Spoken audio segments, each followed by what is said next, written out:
Ideas Original Sports. I'm Kenyatta. I'm here with Reem and Theo. How you guys doing today? It was good, my Doing guys. good, doing good. So we're supposed to have Ramel Lloyd tonight. So, with him, I'm still trying to see if we can get him. With him while we waiting, let's just talk about some things, man. We in the midst of the NBA playoffs or something. What did you guys think of those? We talked about those playing games last week. What did you guys think of that whole play-in tournament and those games and stuff? I thought it was entertaining. Um, a little bit surprised to see Memphis get in there and Golden State not be in there. So I thought that was surprising. But overall, I thought it was good. Much better than I thought. Hmm. Yeah, I must say, I enjoyed it better than I thought. The games was very competitive for sure. I wouldn't say I enjoyed seeing Curry get eliminated. It's just that, he's one of those narrative changing kind of ball players where that, I think it don't apply to him when it applies to everybody else, who gets eliminated and don't make the playoffs. So, imagine LeBron not making the playoffs right now. He will be assassinated from now to next season about not making the playoffs. But with Curry not making the playoffs, as far as kept, it's like, he had no help here, had no help there. So I think narrative should be the same for all ball players, man, regardless, man, when you're on a level of greatness, you know what I'm saying? But that being said, I enjoyed it very much, man. Cannot Yeah, lie. I enjoyed it too, and I think you're right, Theo, because hey, LeBron almost didn't make it. It was he almost was out, so that was almost reality. I mean, it was interesting too. Like, I mean, who would have thought the Washington Wizards would be in the playoffs or something? I thought it was nice to see them go through and pull out. I think they've been playing their best ball, whatever recently. I mean, Memphis again, yeah, Memphis getting in over Golden State. I wouldn't have predicted that either, but I think Right. just watching Memphis, they wiped the floor with San Antonio, then wiped the floor with Golden State right afterwards. So I guess they seem to prepare, and they got a lot of good work out of Valanciunas. Yeah. Yeah, Valanciunas, like he's playing really well right now. I mean, Morant we expected from, and Valanciunas is pretty good, but he's giving them a lot of good minutes. Dylan Brooks, and they got a lot of guys that come off the bench that do things like D'Anthony Melton, and they get a lot of good players over. Kyle Anderson blocking shots and stuff. So Yeah. they got an interesting team, and I Yeah. think Washington pulling together. They getting good minutes from a lot of guys. Like the guy Hutchinson that used to be on the Bulls played well for him. I think Gafford used to be on the Bulls yeah, too. yeah. I He like met Gafford. yeah, and you got Hachimura. So you got a couple of guys, doing some Got things for this team. Bertan, right? Yep, Bertans. And these guys are playing even now that they made the playoffs, they're playing these games tight. Mm-hmm. I Yeah. mean, Yeah, because they gave Philly some problems. yeah, That was a close game. yep. Yeah. Yeah. It I was mean, early on. So B got back in the game, and that was pretty much it. yeah. You think about it, they played them tough, and for Philly to win, you had to get 37 from Tobias Harris and 32 from Embiid. I Yeah. mean, you're gonna be able to get that every game. Yeah. I don't think so. Yeah. So I don't know if they're gonna win the series, but I think they're gonna make it interesting. Mm. And Yeah, I would agree. just just recapping the games from this weekend. I think the Nets and the Celtics game. I don't think that game was as close as what the score indicated. I never got the feeling that Boston had a chance to win that game. I mean, they were in the game, but it just didn't seem like they ever had a real chance to win that game. Now, the one thing with that one is obviously the KD fall, right? So that Yeah, that was scared everybody. And I wonder if there's some lingering, or gonna be, hopefully not, but is there gonna be some lingering issues behind that? Because he kind of jumped right up, you know. But he may be sore, or who knows, going into the next game. yeah, Yeah. yeah, It was definitely scary, a scary sight to see, man. While it happened, I guess all people saw while it happened. I was definitely scared for him at first. It was good to see him get up right away. Um, But the Nets is just a better team. They could beat those guys even without KD. So if KD got a missed game too, so be it. They're still a better team. It's still teams that I guess should win game two without KD to get to play.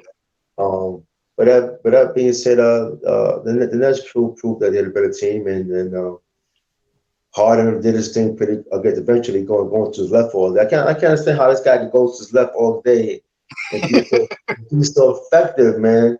And even when And they you know he's gonna do it. yeah, even when you contain his left, he's still by the way to go left and go to the free throw line, man. God's incredible, man. God's incredible. But Boston, then they showed hands without having Jaylen Brown, man, for sure. So Yeah. that's her thing. And Kemba Walker, I love Kemba. The UConn days, this might be I don't know. I won't say the downfall. But I will say, the injuries have really hurt Kemba now. He can't stay healthy. Can't stay on Yeah. the court. He don't look too explosive like he used to be. His jump shot is kind of erratic. It seems like Boston got him at the wrong time. Yeah. You know what? It might be the opposite way around too. Do you think he went to the right team in free agency? Because Boston has a bunch of playmakers, so they don't necessarily need to put the ball in Kimba's hands. He needs that ball in his hands to be effective. Well, I'll say this: if you go Kemba, who is the true point guard that you're gonna put starting? Pritchard, the rookie from Oregon. Marcus Smart's really a two guard. He plays combo. He's gonna go down court though, but I think the way they play, barring like the Jaylen Brown injury, the way they play, they could have got just like isn't he on their team like a Jeff Teague or somebody like that, just to get the team into the offense, settle them down like a veteran. In other words, George Hill type of guy. I think somebody like that might have been serviceable for them instead of paying Kemba all that money. Because Jason Tatum is going to have the ball in his hands most of the time trying to ISO, and for the most part, so is Jaylen Brown. So I think that money may have been like better invested in the big, because now you look at their bigs. Who's their bigs? Tristan Thompson. Who else? The other guy did play well. I give him that. Yeah. Robert Williams. I do like him. Watts or something crazy. So he did play well, and I like him. I just wonder if he could stay healthy. But he's good. I think they need more big men now too. I think so.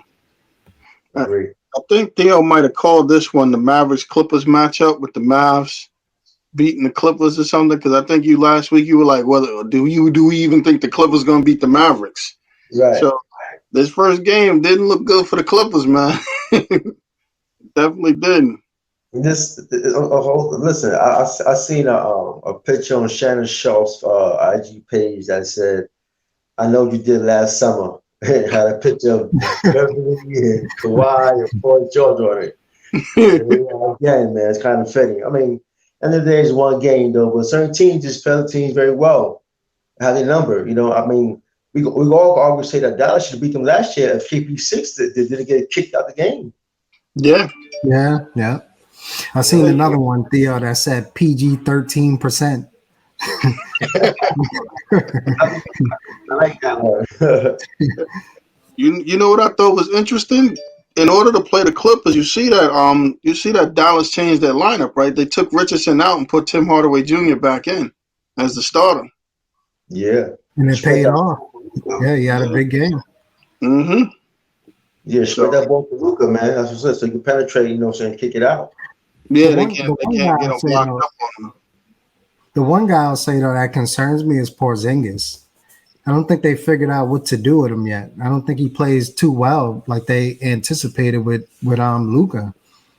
I think they envisioned like this pick and roll or pick and pop type of scenario with Luka and Porzingis, but Luka seems to play better with some of those other bigs that they have instead of Porzingis, because those other guys don't necessarily need the ball.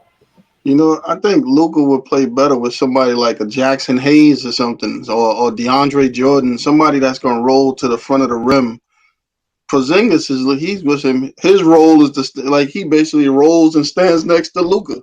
His pick and roll, he's more pick and pop or set the pick, and I'm gonna go stand 6 feet from you on the 3-point line or something.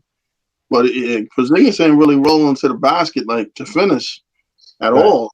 I mean, the guy's over 7 feet. I don't. If you check the statistics on Porzingis, I'm pretty much sure he's got less dunks than Luka Doncic. I'm guaranteeing you that. It's You just know, that would be scary. yeah. What KP is that he's not really making shots the way he did with the Knicks. With the Knicks, he was making big time shots, man, all over the place before he got injured. And I think with Dallas, man, right now, what it is right now, he needs to play center. Yeah. There, the best for any team he plays with, that he plays center. It's not a physical error. So I don't understand why he's so hesitant to play center. If he played center and took it seriously and grabbed the idea to play center, man, he'd be much better, I think. And I the think so crazy too. thing is, I think they said Dallas's plan for this offseason, if they don't trade him, is to bring in another center to put alongside him. They might actually bring in somebody like Andre Drummond. That might be a spot where he go. I wouldn't be surprised. I know they kind of sort of flirted with him a couple of times, Drummond. Like there Yeah. was some mutual interest there. Mm-hmm. Hey. But I mean, I think that I don't know. I'm just not sold on the Clippers. I mean, I don't know if they would. Yeah. Yeah. I mean, I will tell you this: if the Clippers lose this in the first round, they got to make some big changes. Then they will have to. I mean, I still think getting rid of dude that they traded to Atlanta for basically nothing. Lou Williams. Oh, Lou Yeah, Williams. Yeah. I thought that was a bad idea. I think what happened was again, you know, sometimes you got different personalities and stuff like that. I don't think like Kawhi is kind of a quiet guy. Paul George is he's good, but I don't think people respect him in the locker room the way he would like to be respected.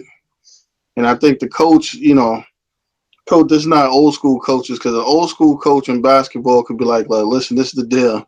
This is the first option. This is the second option. You guys need to fall in line. If you don't like it, we're gonna do something with you. I think those days are kind of over with because you got to kind of deal with all different personalities and a whole bunch of people. And they, like some of these guys don't even. If you watch the game, they don't even look interested in playing with these dudes. Like you got guys standing around, people not chasing the ball. I don't even understand it. I mean, Dallas is not no world beater on defense, but you look at it. I mean, you got Batum, you got Rondo, Beverly. I mean, Morris. I mean, these guys here. It's like a who's who of guys who's on the other side of it or something. So I don't know. They need some youth on that roster. Yeah, I would agree. Let me give you guys a scenario real quick before we move on with the Clippers. Let's say Clippers get eliminated by Dallas, and as our homie Keon just said, they got us all over again. You gotta blow it up, man. You have to. Start over as being nice, man. You gotta blow that up. They lose in the first round. And that being said, does Kawhi stay? No. As Right. part of that blowout, do you keep Tyronn Lue as the Right. coach? And also too, do they have anybody who has trade value? Who wants No. Rondo? It's the craziest thing. Yeah. The only thing you could do in that scenario is hope that you could get Kawhi Leonard to agree to a sign and trade somewhere, someplace he may want to go. Because remember, Paul George just signed that supermax again, so nobody's taking him. Like I don't know who would be desperate enough to take Paul George on a supermax right now. Like if you look at the teams, everybody's kind of like getting a little better. Like even the teams that are not that good. I mean, you might find a team like the Kings might be desperate or something. If I'm the Knicks, I may consider it because we could open up 50 million or whatever they keep saying in cap space. So I'll absorb Paul George. He slots right into exactly what we're trying to do, right? We need a small forward, a playmaker. He plays defense, so Tibbs will love him. So he seems like a good match. Same thing with Kawhi, even though I don't see him in a Knick uniform. Plus, I don't personally want to deal with the whole load management, the treatment and load management, access to the plane. I would take Paul George on the Knicks any day. I mean, I think the Knicks could get him, but I would tell you this: in order for the Knicks to get him, you're gonna have to give up quickly. RJ would have to be in the deal. It's not even a starter without him. I'm pretty much sure of that. So you'd have to give up RJ in that deal, and you probably would have to give up. Well, some of these guys they're gonna be free agents anyway, but you'd have to give up RJ, and they. I don't know. They might want Toppin. Who knows? But that would probably be the guys they wanted because if they're gonna blow it up, they're gonna want younger guys. But if I'm the Knicks, I don't even know if I mind that either. You know why? Because if you got a combination of Randall and Paul George, you still got Derrick Rose. You can sign some of these other guys back. You still got enough money to sign a point guard and do all this other stuff. I mean, yeah, you still got your draft picks. Right. So I don't know if I would mind even doing that. I mean, it would be tough to do it. I would prefer to do that than say do it for Damian Lillard. If I had to choose, I would take Paul George before Damian Lillard. In theory, yeah, because I think Paul George fits into Tibbs' system. Like Lillard, Yeah, he's gonna put up points. That's gonna be exciting in the Garden if he was to come. But Paul George is a two-way player. yeah, yeah, Lillard, not so much. And Tibbs obviously loves that defense, right? yeah. You know how Lillard fits into a Tom Thibodeau-led defensive scheme. I mean, Tibbs is kind of rough on players too, because Tibbs is the type of guy that if you don't play defense, what would we need Damian Lillard? He gonna get Lillard to sit him down because he don't play defense. He Right. would do that too. So I don't know if we want to see that happen. So looking at some of these other games. I don't know if you guys get to see the Bucks Heat. I just found something interesting about it. Right, I watched that game, and I will say it's probably one of the most physical games I've seen this weekend. But here's the kicker, right? I've seen something in the news today where like the NBA admitted that there were so many mistakes towards the end of that game with the refereeing that it's just insane. That the Heat probably should have won the game with all these mistakes. Giannis walked. Um, this guy stepped out of bounds. The other guy fouled it. I'm like, you just basically admitted to having in the last 2 or 3 minutes 8 different mistakes. Right. I think that's one of those things too that I'm for and against the whole 2 minute report thing. It's nice to know it, but it's also frustrating, especially if you're one of these teams, right? All these mistakes you just mentioned, that can't be too exciting to see on a report the next day if you're the Miami Heat. All of that being said, the Bucks again scaring me. I don't think they're built to win a championship, to be honest with you. No, I'm As Theo just mentioned with the Clippers, if they get bumped in the first round or second round, they may need to reassess, reevaluate. They might be blowing it up. I will say this: if they were to do that, I would be. If I'm the Knicks, I'd be interested in Middleton. Yeah. Yeah, he fits into Yeah, the team. he plays defense. He knocks down shots. I mean, without him yesterday, there's no way they would have won. And Right. They create I his will own tell you shot. this: Yeah, the Heat do a good job against Antetokounmpo, especially Bam. They do a fairly good job against him. yeah, They they was mastered the whole build a wall system. yeah, And also too, Jones can't shoot really, so it's kind of easy to defend him. Well, yeah. some similar like a similar height, was very athletic. Why not, man? So we'll see game two, man. Also too, by the way, with John is taking 15 seconds to shoot a free throw. Yeah, you see. Yeah, yeah. What's too, man? Like, come on, what's going on, man? While we're So, talking about the Heat and the Bucks, did you guys happen to hear anything about the whole Jimmy Butler thing? Where Jimmy Butler supposedly has a bunch of issues with all the different staff on the Heat stuff, and I think Jimmy Butler's representative basically cursed him out and said some crazy stuff in response to it. It's just crazy. I mean, I don't know if I couldn't tell you if it's true or not, but it's I don't know. It wouldn't be good for Jimmy Butler if it is because he's been moving around and his reputation is starting to precede him in organizations. They're not going to tell him they're killing every organization he goes to. Yeah, I was going to say I didn't hear about it, but at this point, it can't be everybody else. Let's put it that way. It just can't be everybody else in all these situations. All of that being said, again, as a Knicks fan, I hear it. I get a little excited maybe because maybe he reunites in New York with Tibbs, because he's one of those guys, again, who I think fits the system. But Yeah, something is up with Jimmy Butler. It seems like definitely. Yeah, Jimmy's a diva now. That's what it is, man. Yeah, He's a diva, man. He enjoyed the diva status now that he probably never had in yeah, or Minnesota. And being Miami could do that to you, man. When you do things out there that's very good and you the man in a nice hot weather city or state. But Jimmy's a diva now, man. That's what it is. yeah. So, did anybody think that Portland was going to beat Denver at home? I didn't expect that, but I will tell you this: without this guy being at a guard, oh shoot, Oh, Jamal Murray. without Jamal Murray, I mean, they can't really say they didn't get people picking it up because Michael Porter had 25 points. Aaron Gordon, I'm still a little disappointed in him. I think Theo mentioned before he seems like he's trying to feel it out or something. He's still doing that. So I don't know how much they got out of bringing him in because he has 16, but they didn't really get too much from anybody else. I would say this: we had a good game from Carmelo.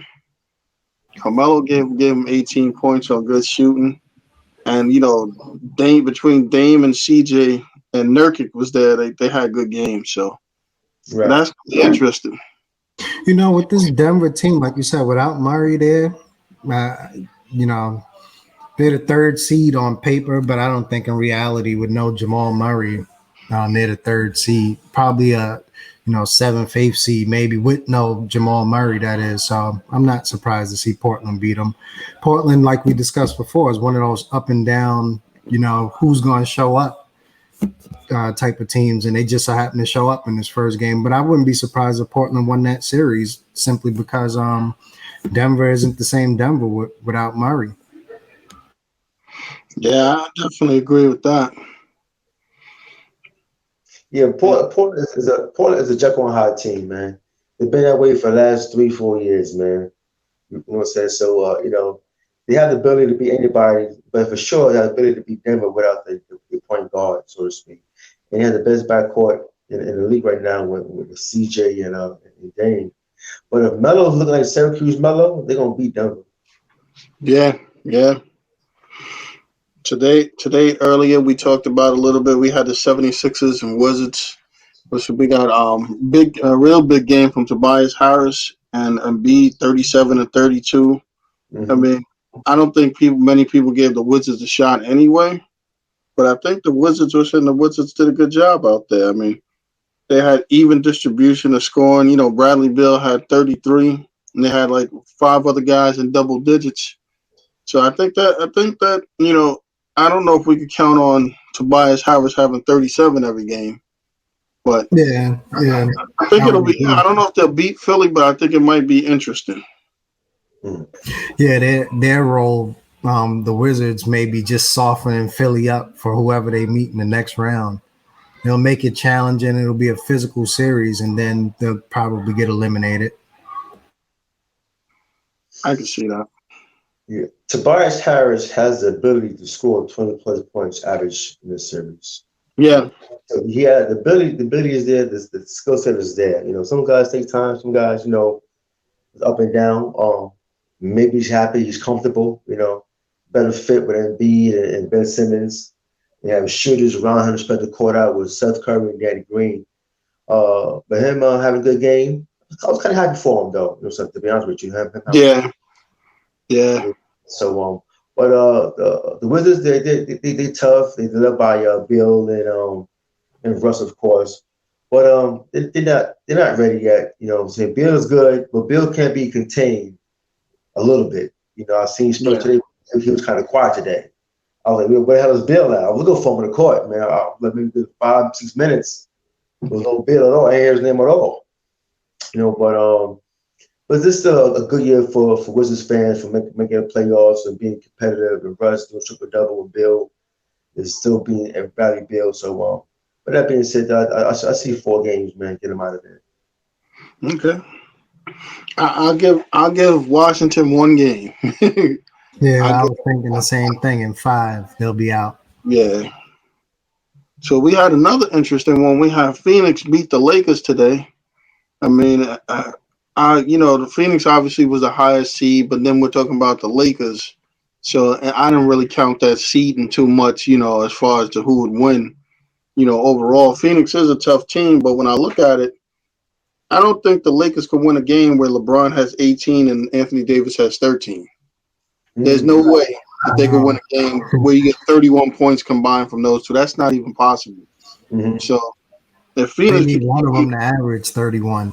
yeah, exactly. One guy should be in 31, but you get 31 points from those two.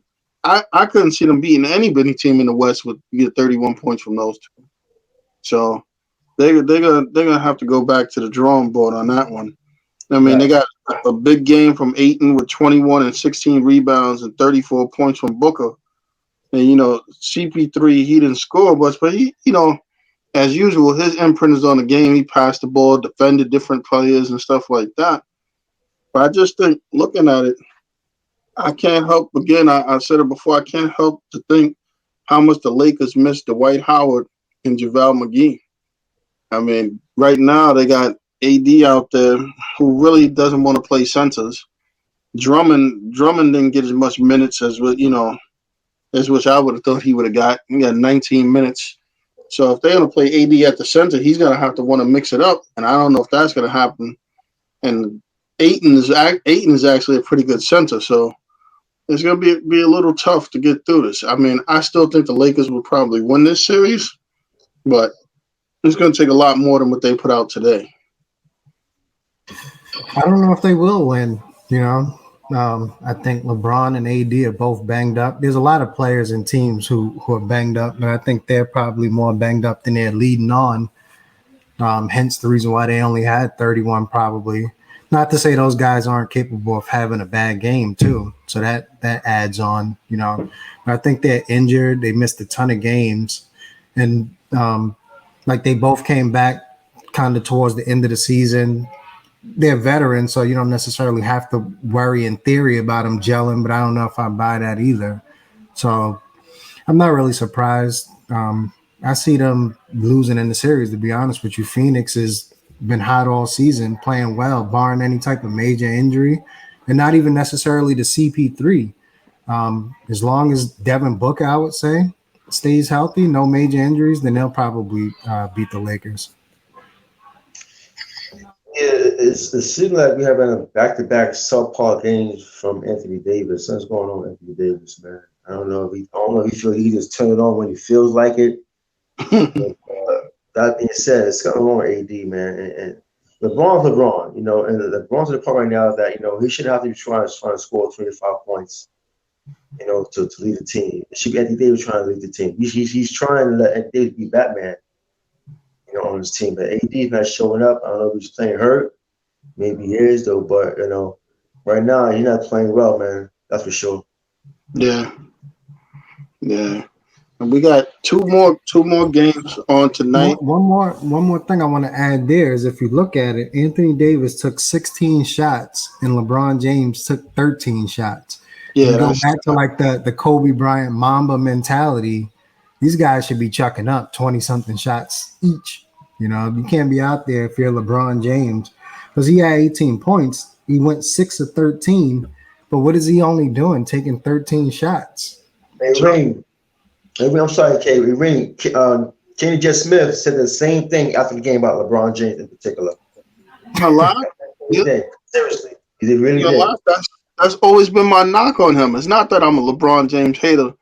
I just always thought that when you look at a guy like Kobe and you look at a guy like Michael Jordan and even Kevin Durant and these guys, those guys are killers. LeBron is, I mean, he's a great player, but I don't see that killer instinct in him. You know what I mean? Kobe's the type of guy that if he was up by 25, he's upset because he ain't up by 55. Mhm. Whereas LeBron's the type of guy, if he's up by 25, he's sitting on the bench clapping for the guy, on the bench, which is good teamwork, but I just don't see that annihilation type of gene in him or something. That's just I've never really seen that in him, the killer instinct that way. That's But fair. that doesn't take away anything from the guy's greatness. Right. Yeah. Looking at this right now, we got the Knicks with a 2-point deficit with less than a second to go. So Yeah, unfortunately, there. But not surprising. Nick's first game in ages in the playoffs. Hopefully, they settle down and they'll be ready to go next game. yeah, and I look just looking at what I see. I mean, again, I'll give him credit. Trey Young showed up. You know, yeah, he showed up. So you can't really. And the funniest thing is, usually his threes, he only made one of three 3-pointers. He was actually 11 of 23 with 10 assists, 7 rebounds with 32 points. So he had a really, really good game. And you know what? Again, Randall didn't have the usual Randall game. I mean, it counted a lot for him. But again, remember as we were talking about Burks and Bullock, the Knicks are down by two. They're about to lose. Burks has 27 points in 26 minutes. So you got to Yeah, have those guys on your team. Yeah, you got to. Randall 6 of 23. So that's probably the game right there. R.J. Barrett 6 of 15. Yeah. Yep. Well, I think Randall settled down. Hasn't been to the playoffs, I don't think, in his career. Or if he did, it was early on in his career, maybe with the Lakers or something like that. Maybe I don't even know if he was in the playoffs then. So he'll settle down. He'll be all right. Yeah, I think so. You got to figure too. Atlanta's whole game plan, I'm sure, was focused on stopping and limiting him. That's the cut the head off the snake. I mean, I mean, Burks getting 27, they could probably live with. But if you can keep, again, it's back to if you can have Randall and Barrett have a combined 29 points, it's going to be tough for them to win too. Because you need 40 plus points from you need 40 plus at least from Randall and Barrett. You Right. figure you get 25. You think about it. If you get 40, that's 25 from Randall and at least 15 from Barrett. That's 40. So you got to get at least 40 from those guys. And think about it, those 10 more points, they'd have won the game. Right. Well, right now the game is tied with 9 seconds left, man. Tell you the truth. So hopefully these guys go in overtime. The Hawks has the ball right now as we talk about talk sports right now. So that being said, I watched the game before we got on air. Julius Randle took a lot of fadeaway jump shots in this game, man. You're right. A lot of fadeaway jump shots, a lot of behind the backboard type fadeaway jump shots. He wasn't really going to the basket a lot. It seemed like he's just going through the motions. I think that might be kind of like what Kareem said, the lack of playoff experience, and I mean maybe the lights got a little bright tonight for him or something. Mm. I'm surprised. It looked like to me the best guy on the floor tonight was Trey Young, which wouldn't be surprising, but he seemed to settle in and stuff. I could see the Knicks coming out next game. Now imagine the Knicks lost by two, and they didn't get the games from the two main guys they have. They didn't get the type of games they needed. Now if those two guys, let's say Burks doesn't get 26, Burks gets around 16. If those guys play the way they usually play, this is not even a close game. Mhm. So Right. I'm not too worried about the Knicks. I'm not too much worried about the Knicks on the first game. That plus two, I'm sure Tips is giving everybody an earful. So so Plus, you figured the Knicks went 3-0 against the Hawks in the regular season. It's hard to beat a team oh three yeah, straight games, let alone four straight with no losses. So the Hawks game plan well. I'm sure the Knicks did too, but they watched a ton of film on how to defend Randall and stuff like that, which is why Burks went off. Right, you defend Randall a certain way, other guys are going to have to step up, and Burks did. But I don't yep, know if Randall's going to go 6 for 23 again. yeah. Think I we don't, can I pencil don't. them in for a little bit better night than that at the very least. And as long as they contain the other guys on the Hawks, I think they'll be all right. I think I'm looking at it now. John Collins, he went 5 of 9 for 12 points. Yeah, he You could didn't really. probably pencil him in, I would think, for a little more. I don't Yeah, know if you can pencil some of these other guys. Like Trey Young will get his 20 to 30 points somewhere between there. yeah. Bogdanovich had 18. I That's don't know if he could even, he's good, but I don't even know if he can do that consistently, but I wouldn't be surprised if he did. And then if you look at it, other than that, they really didn't. Lou Williams had 13. They really didn't get too much production. It's just pretty much, I think this loss was more the Knicks than it was Atlanta. Right. yeah. I can believe that. And it's the first, like you said, it's tough to beat a team four times in a row. The Knicks were about due to lose to Atlanta after beating them those 3 times. I mean, I'm sure they put in extensive time in trying to adjust to that. So, I mean, the next game is what, Tuesday maybe? Tuesday or Wednesday? Because I know they spaced these games out. Right. I think it was Tuesday. We got one more game tonight. We got the Grizzlies and the Jazz, and I believe that Donovan Mitchell's back. So, do we give the? I mean, Grizzlies been playing well. I think he's missing the game. I think, man. You guys check. Oh, I he's think. still gonna miss it? Yeah, yeah. That's my read for hours ago. He was a no show for this game. Oh, okay. And game 2 for the Knicks and Hawks is Wednesday. They're really spacing it out. So Yeah, Wednesday at 7:30. Hmm. Yeah, tough loss for the Knicks, man. I will say this tonight. If Mitchell's playing, I think it's a different game. I don't know how good he'll be coming right back, but I'm sure you still got a game plan for him, so it helps. But I don't know if Mitchell's not there. I like the way Memphis been playing. I mean, Brooks led the league in fouling, but whoever's Brooks on, if Mitchell's there or not, they should expect to be roughed up Yeah. pretty hard. He's going to be going hard. Yeah. He takes no plays off, and Mm-hmm. they got good bench players right now. That Valanciunas Gobert matchup is probably a pretty good matchup. And with him, you got I think it's a good game. I think it's a real good game. I don't just give it to Utah. I think it's one of those Yeah, I would situations agree. similar to the Lakers thing. We got to see what Utah team comes out there tonight. Yeah, I would agree. One thing, and I'm sure we'll get to that I want to touch on is the whole LeBron James controversy on whether you think he should have been suspended for breaking, I guess, the violation by attending some type of uh, conference or whatever it was. So I got an opinion on that. My thing is this, right? Is that I think Theo said it earlier. There's no way they was gonna have Steph Curry and LeBron out. If LeBron was to have to sit out for that quarantine for 10 days or 14 days, the Lakers are done, completely done. So Right. I don't think the NBA would do that. Even though, I mean, if he broke the rules, technically he broke the rules. If I'm some other teams, I'm complaining because there are players that missed games or had to sit out recently too. Like even in this playoffs, there's in the playing stuff where they couldn't play because of this quarantine stuff. So I probably would complain a little bit, but I just couldn't see them enforcing that on LeBron. Not in this particular situation. Now, if it was like, let's say, before the season ended or in the middle of the season, they probably would have made him sit for the protocol thing, but not for the playoffs. If they lost today with him there, if he was to miss the week against Phoenix, there's no way they would win or even have a chance to. So I don't think the league wants all the stars out. I mean, you imagine the playoffs with no Steph, no LeBron, no AD. I mean, how do you carry viewership watching the games? As it is, that may actually happen. Mm-hmm. We're not guaranteeing the Lakers will beat Phoenix, but as far as watching the games, the only thing that they would have is that people would have to hope that the Nets made the championship then.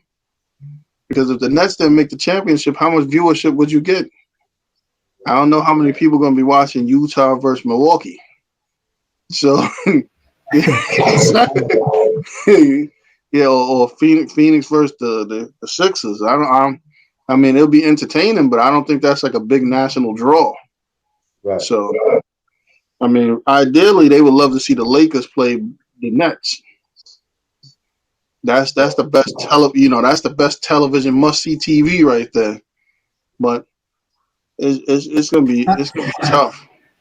I agree with you, but I would have liked to see the league actually follow through and treat him like everybody else and suspend him, to be honest with you. Because LeBron put himself in that position. It's not like somebody forced him to go wherever he went, right? He put himself and his team in jeopardy. So he Mm-hmm. should be treated like everybody else and suffer whatever the consequences may be, which is the 10 or 14 game days. To me, I agree with you, but to me, it's sad to say, knowing LeBron's personality, He probably was like, they'll never do that to me anyway. Now, if that was Julius Randle, they probably would have him Oh, sit nah, out he would have got anyway. 10 or 14 days. You know? Anybody on the Knicks, they put it, I'll give you one better. Kyrie Irving would have got 28 days. They would have sat him down for the next year or something. You know what? This guy. So, yeah, LeBron, no. I don't even think they would have did it to AD. But, yeah, all Knicks players, Kyrie, I don't think they would have did it to KD or Harden, but they definitely would have did it to Kyrie Irving. So it's kind of a mixed thing of who they do things to or not. It's sad, but it's true. They don't want to do that. Last thing you want to do is sit players out right now if they can avoid it. Right. Yeah, it's not a good look. So just offhand, there's some other different interesting things going on. Wilder versus Fury. What do we think of that? That see Yeah, Theo's head. I was kind of gearing up for the Fury versus Joshua fight, and then all of a sudden, I guess the whole mandate, Wilder wouldn't take the step aside money or whatever it is. But I think Fury's going to beat him again, probably by knockout. I It think might be so worse too. this time. I mean, I'm hoping that he don't come in with a 75-pound suit of armor this time with an excuse. This time he Yeah, might come in with some lead shoes or something, or any type Fury of. maybe licking blood off both sides of his face this time or something. So, fellas, let me just straight, fellas.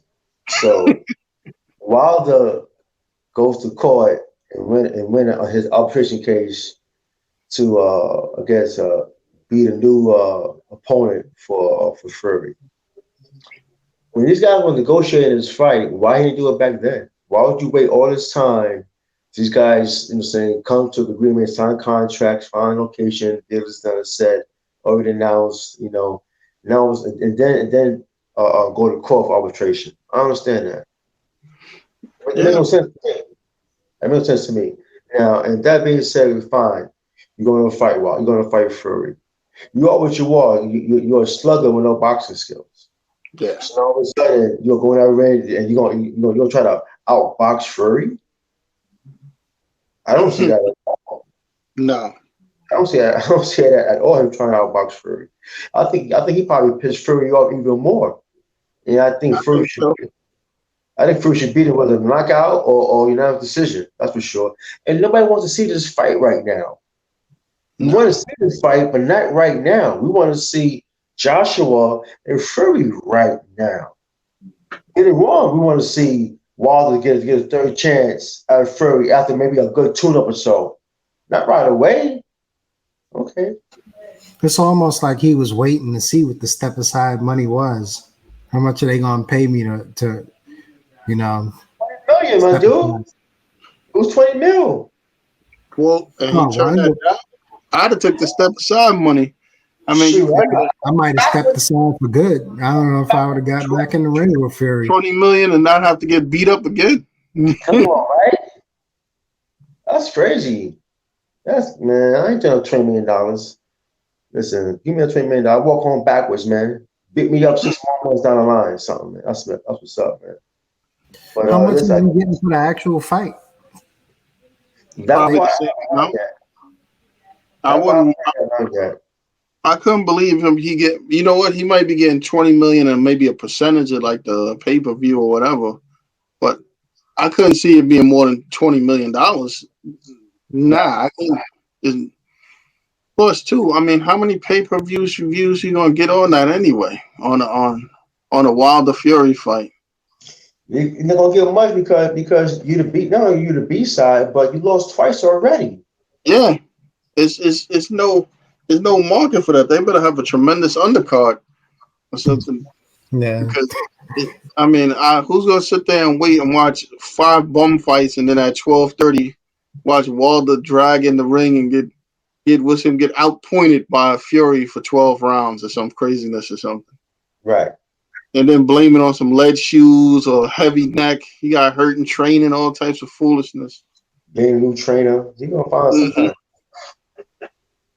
So yeah, nobody wants to see that foolishness. Not right now. You want to see it, but not right now.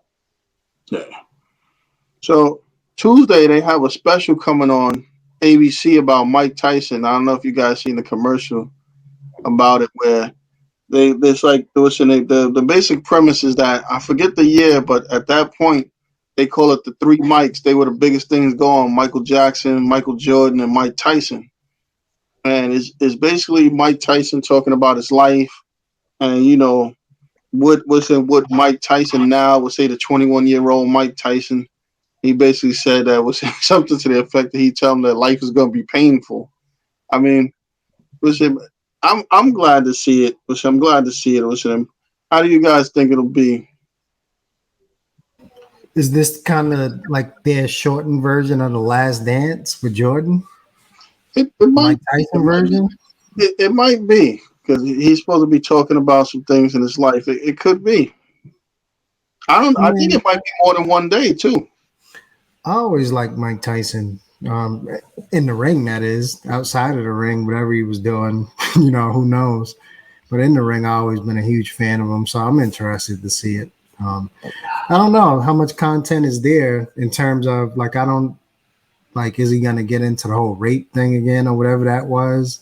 Talking about Robin Givens again, or depends on what the content is, but I'm interested to see it. What platform is gonna be shown on? Is like a ABC, HBO, Showtime? ABC, regular ABC. And, I mean, listen, I'm looking for. I like Mike Tyson. I'm a fan of his. I'm looking forward to that. Um, Mike had a lot to say. There's a lot of fight about Mike during his days as a boxer. I guess in Brooklyn coming up. Before he met Don King and Cus D'Amato and Robin Gibbons, and his jail sentence, and even right now, he's still an appealing person to monitor right now. So Mike Tyson right now, I'm happy he's in a good space. So he got his pack house, is jumping off right now. He's still popular, still got money coming in some kind of way. So I'm quite sure it should be good, man. Yeah, it's called Mike Tyson the Knockout. It's a two-part series, so it'll be this Tuesday and next Tuesday. So it probably wouldn't just going looking at what they're saying. I guess it is like a condensed version of The Last Dance because they don't talk about his lawyers. They're gonna go through his whole life, so that Yeah, ought to be interesting. And I am glad to see that Mike turned it around because there's so many instances where guys hit rock bottom or guys happen and they never bounce back. mhm, We see that story more often than we see the one where guys come back around. correct. Yeah, agreed. So I was looking, Theo, and it was him. It was a guy. It was him. A guy that Duke and Georgetown were going after called Patrick Baldwin, who Yeah, elected yeah. to go. He decided to go to where Milwaukee University, not Wisconsin, but or Uh, something. it's a Milwaukee, Wisconsin university. His dad's a coach there. Yeah, Oh yeah, he chose his dad over Georgetown and Duke University. And people, and one thing about his recruitment, it was kind of quiet for a good while, man. There was a lot of speculation. Nobody knew where he was going. So I guess some people in Duke University felt that he was going there. Then word had that Pat Ewing was making a strong pitch, and Georgetown got involved and made his last three. We had open spot for him too to play power forward. But I always felt that he'll pay for his dad. And my mind's attitude was he'll pay his dad or go to Georgetown. I never thought he was going to do. I didn't think so. I never thought he was going to do. I thought that it was just dad, Georgetown, Duke in that order. And listen, man, there's nothing wrong playing for your dad, man. His dad been there for many years, trying to get into basketball, learn a lot from his dad. So why not? Plus, the kid is good. He's a one and done kid. He's playing 1 year. He's out of there. Yeah. So talking about recruits and signing, I'm sure you guys are aware of it. They have the G League Ignite team, and now they have the Overtime Elite League. So the Overtime Elite League, you don't even have to be a high school graduate. You can sign when you 17 years old or 16 or whatever. Yeah, you could be a high school junior. So they actually managed to sign two top recruits, these twins from Florida, to go to the Overtime Elite League. And I'm noticing that there's at least 4 or 5 top prospects that already signed with that G League Ignite team. I mean, how do you guys think that these teams are going to start to change the whole landscape? Because the guys that sign as juniors, they're done in high school. High school's over with. Now they're professionals. They're getting paid, so they can still go to take classes, but they can never play high school or college basketball. because they're taking the money. I mean, do we really think that this is going to become like the main trend, or is this just like going to be a fad? Most of these kids, to be honest with you, are going to be one and done anyway. So leaving, I don't know about junior year. That seems to be pushing it to me. But most of these kids are going to be one and done. So seeing them leave early and go pursue their dreams, I personally, like my child, I would like to see them go to school and go that route. But if they're, that talented, 4-star recruits, 5-star recruits, or whatever it may be, then why not? The only thing you got to guard against for the most part, which is unpredictable, is injury. Outside of that, most of these kids are going to end up in the league. I think it may water down the league a little bit because these kids, most of them, as great as they are in high school and even go to college as one and dones and they're good, I don't think most of them are league ready. So they get into the league and they just aren't ready to produce. The league isn't necessarily a place anymore where a lot of these kids get a chance to develop because people want fast results. So I think we'll see the effects of this probably in the NBA more so than anywhere else in terms of the game. But of course, it's going to have a big impact on college as well in terms of bringing kids in, right? Because you have Kentucky who gets all these one and done players. They kind of became one of the schools who didn't mind it, right? Calipari was kind of pushing for it. But now, even those schools who are pushing for it may lose a little business, so to speak, because these kids may just skip over that as well. So it's going to have a significant impact there too. But most of these kids are going to be one and dones anyway. So why not just let them do it? Yeah, the G League and the overtime league is here to stay, not going nowhere. These kids don't want to go to school, man. These kids, listen, these kids are living in a world where when you're growing at 17, 18, 19 years old, some of these kids personal homes is not so fortunate as others. So these kids making 200 grand, 300 grand, per year, they're gonna jump at it and still looking at basketball from quality people who know the game of basketball. Why not? Man, you have a brother, you have a son, 17 years old, who can make 250,000 a year. Between that and 500,000 a year for the next 3 years, why not? You're gonna learn from Kenyatta and Ring who play the game or who know the game, who has a connection to the game. Why not? And then at the same time, then when you're ready to go to the NBA, you go to the NBA. If you're not, you know what, you made almost $1 million learning the game Yep. and take care of your family at the same time. Like Kwame Brown, I'm 18 years old, man. My mom's in the house, you know. So a lot of these kids, like Reem said, a lot of these kids are one of them. Ain't for everybody though. So keep that in mind too. Ain't for just anybody. You got to be real nice. Be going to the overtime league and then the G leagues, man. Ain't people like me, Reem, and Kiana playing in the local park every day. Ain't for us, man. Yeah. Uh, I mean, for me, what I think about it is, I think for the NBA to try to compete with the G League is affiliated, but to try to compete, I think eventually they're gonna have to go to that straight out of high school back again. They're gonna have to go back to allowing kids to go straight out of high school. And I think what they should do if they were smart is that historically, I mean, in our lifetime it happened, but we probably weren't so familiar with it. The NBA draft used to be like 3 or 4 rounds. It wasn't Right, just two. Yeah, it wasn't 2 rounds. It was multiple. I think they might even have 5 rounds. I'm not sure exactly how many rounds they had, but it right, wasn't 2 rounds. What they should be doing again is they should increase the amount of kids they could draft in these rounds, because what'll happen is you might have a better chance of getting a kid, that's quality that you could develop under your own umbrella and keep them throughout long term, as opposed to like you go to, like you said, if they go to Ignite team, yeah, the Ignite team probably develop them a little more because that's supposed to be geared towards playing in the NBA. The overtime league, I don't think they don't care about no NBA. The overtime elite is going to be probably about pure entertainment. So it's going to be like an expansion, probably of AAU basketball, which in some case kills these guys in the NBA because they just don't know how to play on a team and they don't know how to play defense or any of that stuff. right.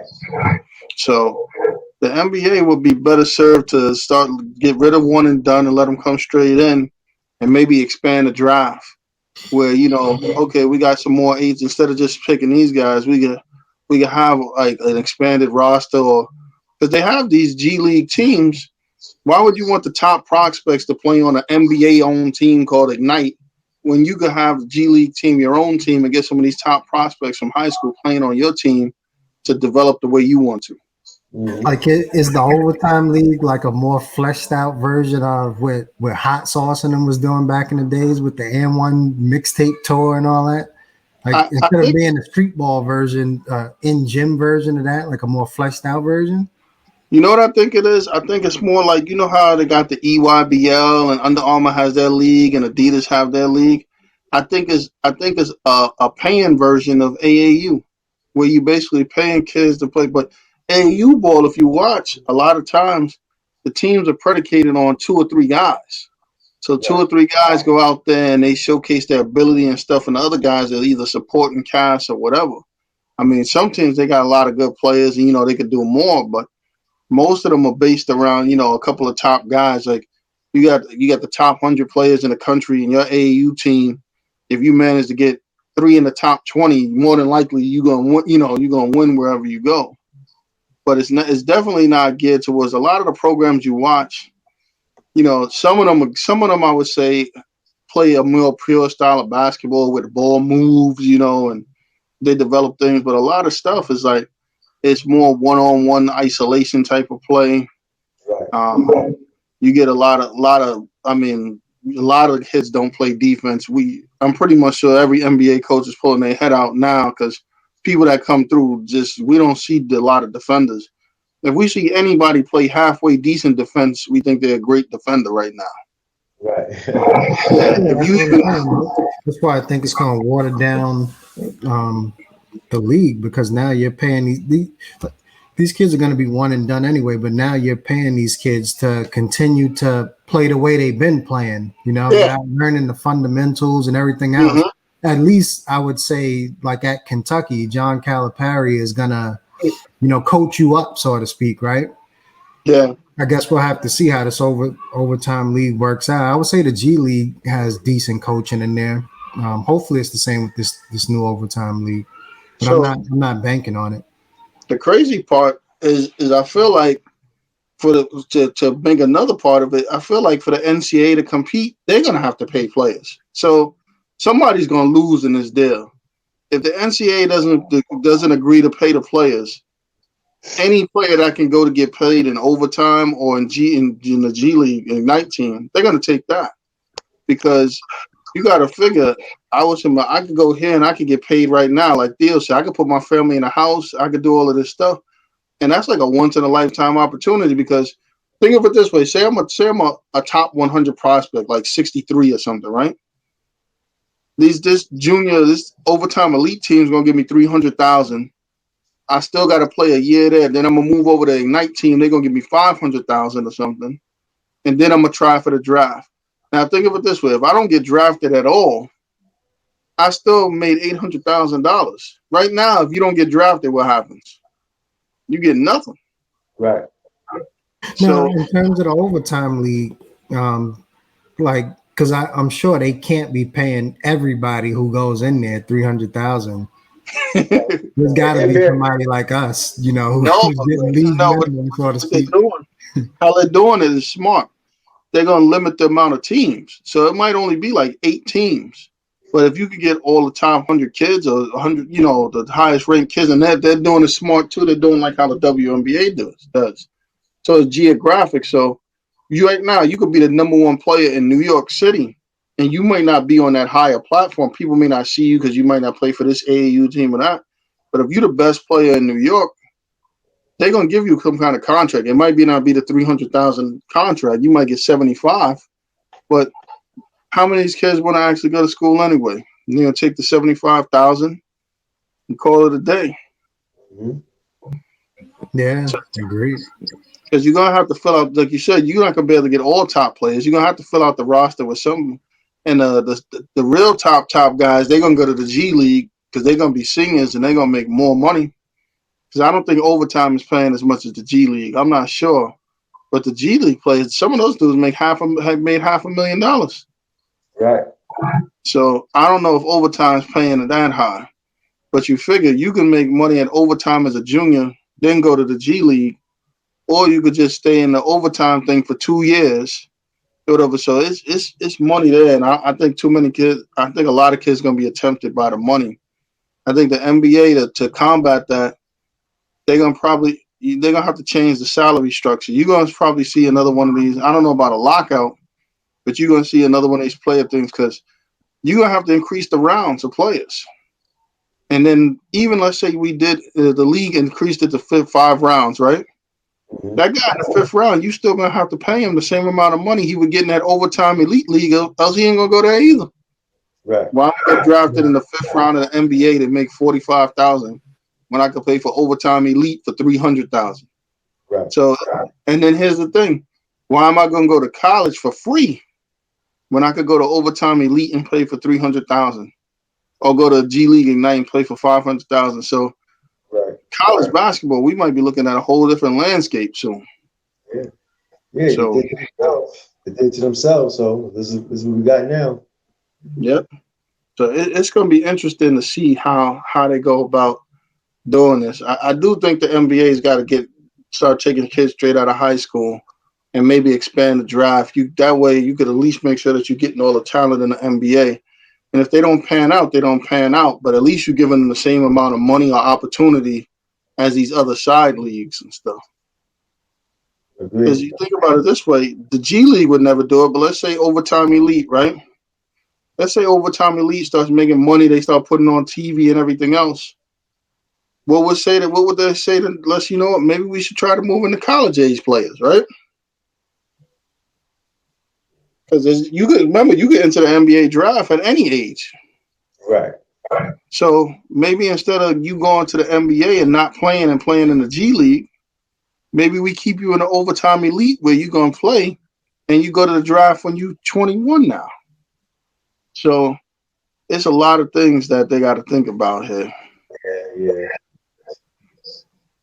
Because even this day, I don't think they anticipated it, but I'm sure the Big Three takes away the Big Three. Ice Cube was smart; he didn't run it against the NBA, or whatever. But even that, a lot of people like to watch it. Entertaining. Why not? It's entertaining, yeah. So any type of basketball you get that's entertaining, people gonna watch it. And I heard that they're changing their structure too, because it used to be you had to be out of the league X amount of time or X amount of years old or something.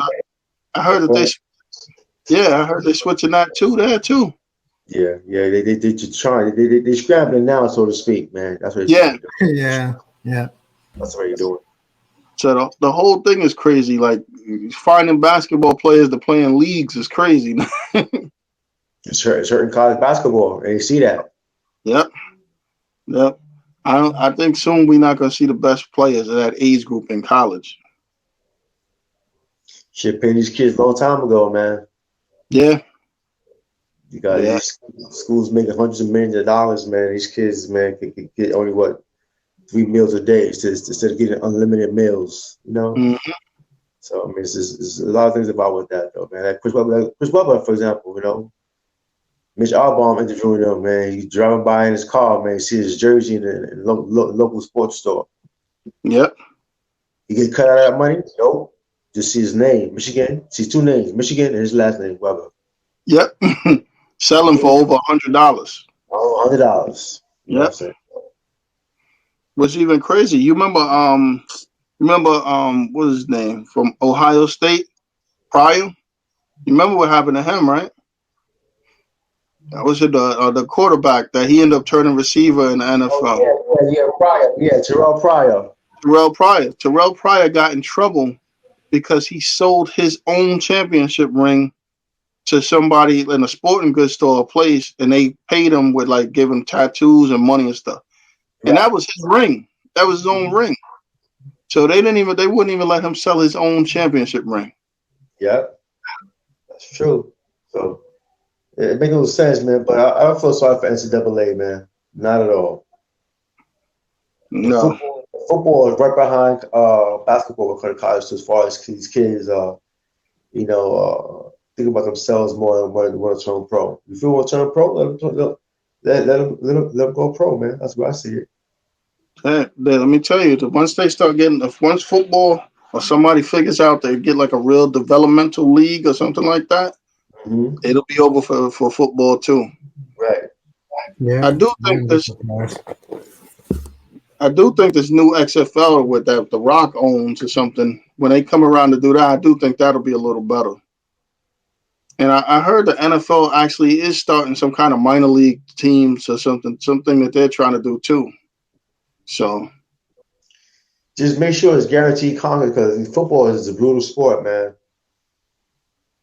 So make sure that these deals are guaranteed, man. 'Cause football ain't like basketball or baseball, man. It's brutal. yeah, I always thought that NFL like the players union guy was probably the worst players union. Like all these guys go out and they get these contracts and it's laughable because it doesn't make a difference how many years and how much money you got. It's the guaranteed money. Right. To this to this day, I could tell you a funny story. Who's the only player in NFL history to complete a 10-year contract? NFL, a 10-year Yep, contract it's only one player. I want to give you the team, the Eagles. or Eagles. Wow. Well, Donovan McNabb. Donovan McNabb completed his 10-year deal. yeah, But that was it's like you look at it, like, what are you gonna do? Like even Pat Mahomes, he got what 500 million, but I think only 250 is guaranteed. mm, Or might be less than that. a lot of Yeah, money. they inflate the numbers to make it sound good, and then release you a couple of years after it once y'all Yeah. banged up. Mm-hmm. You That's true. walking out of there 450, he'll leave with 86 or something crazy if he gets hurt. Mm, So it's just crazy. yeah. He'll leave more than that though, but He's got more guaranteed. yeah. But some of these guys that like I had to laugh. Like if I'm an NFL player, you know who I'm signing with? I'm signing with whatever agency Kirk Cousins is at. Whatever agent or agent Kirk Cousins is, I'm signing with him. You know why? Kirk Cousins has had every single deal is fully guaranteed every single dollar of the deal. I'm sitting here like, you know what? If you're gonna give me 4 years for 100 and guarantee 60, I'll take Cousins 4 years for 87 fully guaranteed. Mm, for Yeah, me sure. too. Yeah, he got a hell of a deal, And Cousins. then he gamed the system twice. You know how people don't want to be on the franchise tag? He Right. was happy to be on the franchise tag. Took two franchise deals from Washington for like 25 or 30 million plus, and then signed a guaranteed $87 million contract. All So Kirk based mostly Cousins, on the guy has talent, but it's mostly based on height. yeah, I think he's that good of a quarterback for the amount of guaranteed money that he's earned no. Kirk compared Cousins to is other probably guys. probably slightly above average. Would Theo, you say more than that? No, right? Maybe slightly above average. Yeah, above average, you know what I'm saying? I mean, for the money he's getting, yeah, slightly above average for sure. Yeah, but he's managed to get all that guaranteed money by just playing the game, like playing the game the right way. His agent understood how to get the money. Right. Right. Listen, man. Listen, it's how you get it, man. Yep. Yeah, I definitely don't knock him. Smart, like you said, his agent is good. Smart businessman. And then the craziest thing, the way the NFL is devalued running backs. You know that the biggest contracts that running backs usually get is the first one now. So if you get Running back, drafted, yeah. yeah, they getting killed out there. Wasn't Green Bay was gonna let Aaron Jones go, right? They end up signing him back for like a deal that was like real reasonable. I think he wanted 14. They gave him 8 or something or 10. I'm not exactly sure, but I know that it was a lot less than what they wanted to play. Yeah. Yeah. But I would tell you guys, man. Listen, I'll try to hook up with Rocky again, Mel Lloyd, see if we can get him. I mean, Right. we'll have great games and different stuff going on for the rest of this week. And we'll reconvene next week, man. Again, Good. love talking to you guys. No Listen, doubt. love talking sports and stuff. Was it be a lot of things talking? We got a lot of different boxing things coming up. we could probably touch on, see how these teams, how this baseball season going so far. So we got a lot of great things coming up, a lot of things to talk about. But again, anybody have any final words? Unfortunately, we lost, but it's good to see Knicks basketball back at the Garden. I think it was like 15, 16,000 people, something like that, in Madison Square Garden. So let's go Knicks. I'll say let's go Yankees. They're playing right now the best baseball right now. All the teams in major leagues right now, the Yankees still pretty good. And for the video game people out there, Derrick Henry's on the cover of Madden 22. Yeah. And I just want to say, I second Theo. I'm looking at New York baseball. You got the Mets in first place, and you got the Yankees basically, I think, in a virtual three-way tie for first. Mm-hmm. We first started watching the season with them. Neither one of these teams were in this position, and we were killing Stanton and Judge and all of these guys, and then they turned it around. So, you know what? I'm gonna leave that as a good last word for us. Go Yes, go sir. go Knicks, go Nets, go Yankees and Mets. All right. Thanks a lot, guys. My Talk to you dudes, later. enjoy.